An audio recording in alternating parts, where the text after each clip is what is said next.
নমস্কার, আমি টিয়া। আমার নতুন একটা ব্লগে স্বাগত। বন্ধুরা, কেমন আছো? আশা করি ভালো আছো। জয় জগন্নাথ, জয় জগন্নাথ। Good morning Jagannath Mahaprabhu. তাই তোমাকে নিয়ে আজকে সকালটা শুরু করলাম। দেখো, আমি এখানে এখন বলো তো কোথায় আছি? কে কে দেখতে টাইটেল আর থাম্বনেল দেখে বুঝতে পেরে গেছো তোমরা হয়তো। যারা যারা এই জায়গাটাকে গেছো অবশ্যই বুঝতে পেরেছো গাইস। আমিও গেছি, তাই তোমাদের সঙ্গে একটু শেয়ার করতে চলে এসেছি। দেখো গাইস, কেমন লাগছে আমার ওই জায়গাটা, কমেন্টে জানিও। আর ওই জায়গাটা কোথায় জানো? দীঘাতে, যে আমাদের দীঘাতে যে পুরীর মন্দির রয়েছে, ওই পুরীর মন্দিরে গিয়েছিলাম। অবশ্য ভিডিওটা একটু লেটে এসছে, তার জন্য দুঃখিত আমি। দেখো, এই আমাদের এই পুরীর মন্দিরটা কারা কারা এসছে, অনেক অনেক ইউটিউবার এসছে, অনেক অনেক কোটি কোটি ইউটিউবার এসে এখানে ভিডিও করে গেছে। এমন কোনো ব্যক্তি নেই যে ভিডিও করে নিয়ে যায়নি বা এখানে আসেনি।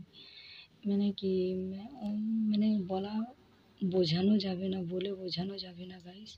তাই আমিও তোমাদের মতো ঠিক চলে গেছিলাম বাড়ির কাছে। দীঘা বুঝতে পেরে গেছো। দিয়ে আমি এই ভিডিও করে এনেছি। আর দেখো, আমার বর আর আমি দুজন গেছিলাম, নয় আরও অনেকে ছিল, কিন্তু আমি ফটোতে নেইনি। সবাই তো আর ভিডিও করা পছন্দ করে না, তাই ভিডিওতে আমি সবাইকে আনতেও চাইনি। যে আমার ভিডিও পছন্দ করে সে আসুক, কোনো প্রবলেম নেই। কেউ ভিডিও করা পছন্দ করে না, তাকে আমি জোর করে আমার ক্যামেরায় তুলবো, এগুলো আমিই পছন্দ করি না। তাই দেখো, আমি জগন্নাথ, বলরাম, সুভদ্রার কাছে গেছিলাম গাইস। আর দেখো, আমার পিছনে একটা বড় বাঘ হাঁ করে আছে। বিশ্বাস করো গাইস, এত সুন্দর মন্দিরটা, এত সুন্দর লাগছে। এখানে মন্দিরে গেলে একটা শান্তির ফিলিং মনে হবে, এত সুন্দর। আমি রাতেও গেছিলাম, রাতে আমার একটু যেতে যেতে 8টা বেজে গেছে, তার জন্য মন্দির বন্ধ হয়ে গেছিল। জগন্নাথ দেবের মন্দিরে রাত 8টা বাজলে অবশ্য গেট বন্ধ হয়ে যায়। তার আমার জানা ছিল না, তার জন্য আর ঢুকতে পারিনি রাতে।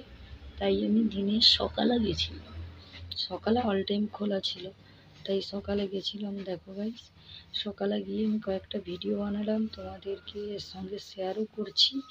আর আমার এই ভিডিওটা তোমাদের কেমন লাগলো, পছন্দ হয়েছে কিনা, আর এই মন্দিরে কে কে এসছো কমেন্টে জানিও কিন্তু ভুলো না। আর এই ভিডিওতে আরও অনেক অনেক ভিডিও আছে, অবশ্য পরপর আপলোড করতে থাকবো। আর তোমরা কি চোখ রেখো আমার এই ভিডিওটা। আর এই যে পাথরগুলো গাইস, এত সুন্দর, রোদ্দুর পড়লেও বেশি গরম হবে না, তার জন্যও সেই ব্যবস্থা করা আছে। জলের পাইপ দিয়ে এটা ঠান্ডা রাখার চেষ্টা করবে।